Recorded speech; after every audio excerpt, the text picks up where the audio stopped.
नमस्कार साधकों, स्वागत है आपका हठ योग में।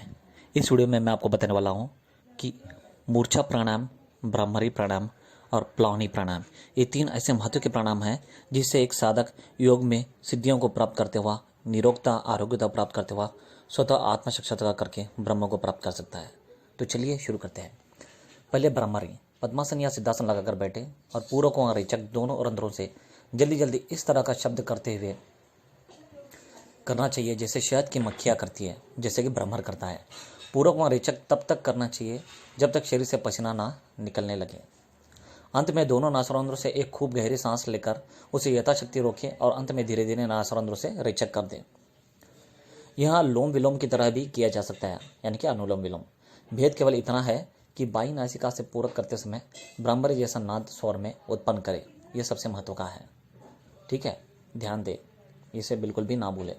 और दाहिने से रेचक करते समय ब्रह्मरी जैसा नाद करें। तो देखिए, जब भी आपको सांस लेते समय भी ब्रह्मरी का ये करना है, आवाज़ करना है, और सांस छोड़ते समय यानी कि रेचक के समय सबसे महत्वपूर्ण तब आपको ब्रह्मरी का आवाज़ यानी कि ओम का गुंजन करना है। सिद्धासन पर बैठकर नेत्र बंद करके भ्रूमध्य में लक्ष्य करें और जालंधर बंद लगावे। फिर नासिकाओं से ब्रह्मर की गुंजन की तरह स्वर सहित प्राणायाम करें। 3 सेकंड कुंभक करके धीरे धीरे आवाज़ सहित रेचक करें। इस प्रकार 144 प्राणायाम तक आप बढ़ा सकते हो, यानी कि ये धीरे धीरे बढ़ाना है, डायरेक्टली आप 144 मत कीजिए, थोड़ा थोड़ा से बढ़ाइए। इस प्राणायाम से मन की शीघ्र एकाग्रता होती है, वहाँ नाद बहुत जोर से उठता है, समाधि शीघ्र वहाँ अच्छी तरह लगती है, वहाँ आनंद प्राप्त होता है। इसमें जो आनंद आता है वहाँ वर्णन नहीं हो सकता, यानी कि वहाँ एक समाधि का ओंझल, एक छायनी समाधि की जो झलक है उसमें दिखलाई देती है इस ब्रह्मरी प्राणायाम से। अभ्यास करते समय कुछ गर्मी बढ़ती है परंतु शीघ्र ही शांत हो जाती है।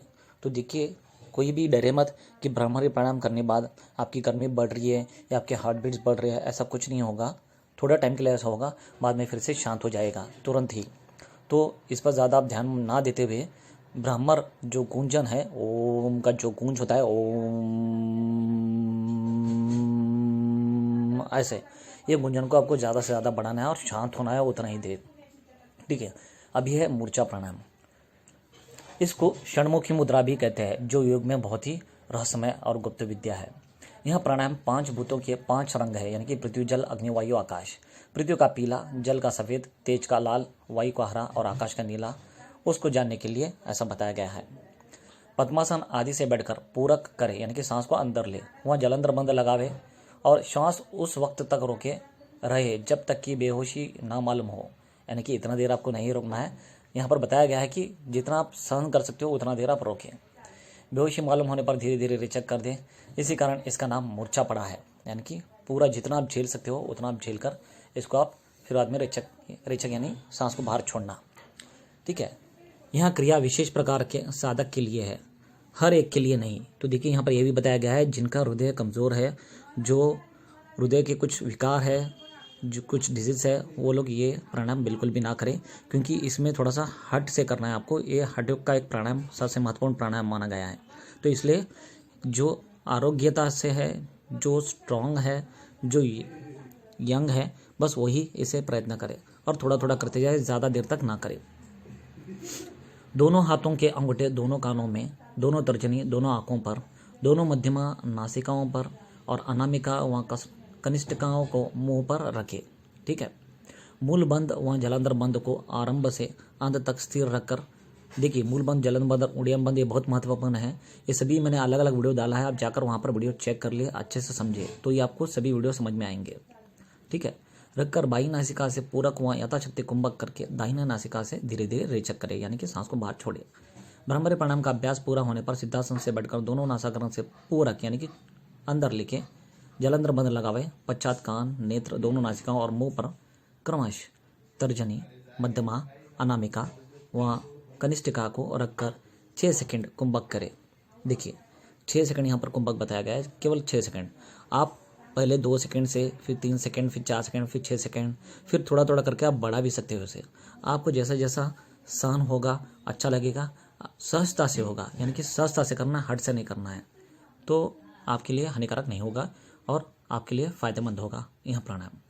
तो बहुत ही अच्छा है, इसको आगे से देखे 6 सेकंड कुंभक करे, पश्चात नासाग्र यानी कि नाक के जो सामने का अग्रभाग है पर से अनिमा का कि शीतल कर जलंधर बंद रखते हुए धीरे धीरे दोनों नासिकाओं से रेचक करे। यहाँ पर और आगे बताया गया है, ठीक है। दूसरे प्राणायाम के साथ प्राणायाम करने से कुंभक अधिक होता है, परंतु रेचक दोनों नासिकाओं से किया जाता है। अधिक कुंभक के लिए उड़ान बंद लगाया जाता है और रेचक के वक्त जलंधर बंद खोल दिया जाता है। यह सबसे महत्वपूर्ण है, इसे ध्यान से सुने। ये लाइन जो अभी मैंने कहा, इस प्राणायाम से पित्त का निरोध, समाधि में चित्त की एकाग्रता होती है। तो देखिए, इस प्राणायाम से चित्त का निरोध होता है, जो सबसे महत्वपूर्ण है समाधि में अग्रसर बढ़ने के लिए, ध्यान में अग्रसर बढ़ने के लिए हर एक साधक को योग में। तो ये बहुत महत्वपूर्ण प्राणायाम है, इसलिए मैंने तीनों प्राणायाम जो बहुत महत्वपूर्ण है, भ्रामरी, मूर्छा और प्लानी, ये तीनों प्राणायाम एक दूसरे से कनेक्टेड है। तो इसलिए मैंने ये यहाँ पर बताया आपको कर कि तीनों प्राणायाम कितने महत्व के हैं। तो आगे मैं आपको बताना चाहता हूँ, पूरा देखिए, पूरा समझिए, पूरा पढ़े इन एक्चुअली ये क्या है, कैसे है प्राणायाम, कैसे करना चाहिए। ज़्यादा तकलीफ हो रहा हो तो बिल्कुल भी ना करें, कुछ नहीं समझ में आ रहा हो तो कमेंट्स करें, पूछें मुझे, बट गलत ना करें, या नहीं समझा कुछ ऐसे ही कर दिया, ऐसा बिल्कुल भी ना करें, क्योंकि इससे हानि भी हो सकती है। ठीक है, तो आगे बढ़ते हैं। आगे का कुछ इस तरह से है प्लानी प्राणायाम। पद्मासन से बढ़कर दोनों हाथों को ऊपर की ओर लंबा तथा सीधा रखें। दोनों नासिकाओं से पूरक करके लेट जाए। लेटते वक्त मत्स्यासन की तरह दोनों हाथों को समेटकर तकिए की तरह सिर के नीचे रखें और जहाँ तक कुंभक ठहरे वहाँ तक ऐसी भावना करें कि मेरा शरीर रुई यानी कि कापूस, कॉटन के समान हल्का है। फिर पूर्व स्थिति में बैठकर दोनों नासाग्र से यानी कि दोनों नाक से धीरे धीरे रेचक करें, यानी कि सांस को छोड़ना है। इसके निरंतर अभ्यास से 12-12 घंटे, देखिए ये कैसा करना है पहले ये यहाँ पर बताया गया है। ठीक है, मैंने इस वीडियो में आपको भ्रामरी, मूर्छा, प्लानी तीनों प्राणायाम जो एक दूसरे से कनेक्टेड है, बहुत ही महत्वपूर्ण है, वो आपको बताया पूरा विस्तार से कैसा करना है और इनसे क्या क्या फ़ायदा होगा, क्या क्या सिद्धियाँ मिलेगी। ठीक है, तो अभी लास्ट ये जो है प्लानी प्राणायाम बहुत ही महत्वपूर्ण का है।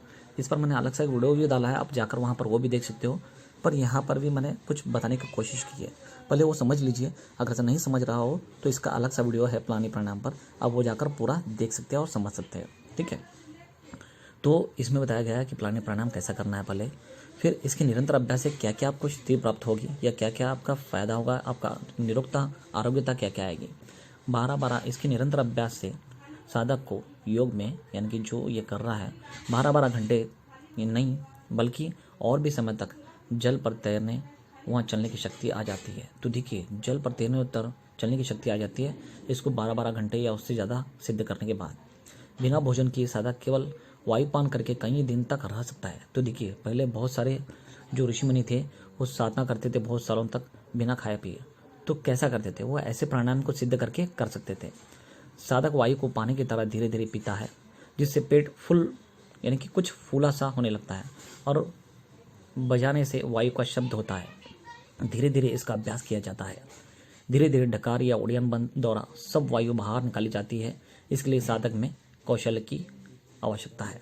तो यहाँ पर देखिए बताया गया है कि ये कैसा करना चाहिए, धीरे धीरे करना चाहिए, सहानुभूतिपूर्वक, धैर्यपूर्वक करना चाहिए, ज़बरदस्ती बिल्कुल नहीं ना करें। कुछ नहीं समझा हो तो कमेंट्स करें, पूछे, गलत बिल्कुल ना करें।